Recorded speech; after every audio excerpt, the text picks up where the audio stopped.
Как оградить детей от вредной информации в интернете? Сегодня работники столичного управления образования совместно со специалистами группы компании «Синет» провели экскурсию для воспитанников городской классической гимназии. Школьникам показали различные отделы компании, в том числе интернет-портала ekt.ru. Также ребятам дали много советов о том, какие интернет-ресурсы стоит использовать, а какие нет. Как отмечают организаторы экскурсии, одна из главных задач сегодняшнего мероприятия – это приобщение молодежи к информационным технологиям.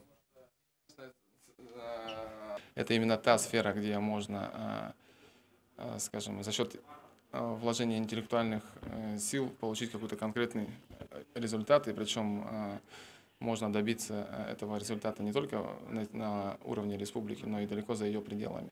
Я очень надеюсь, что кому-то из них это поможет в выборе будущей профессии, потому что именно IT-индустрия сегодня является одной из таких вот привлекательных сфер для трудоустройства.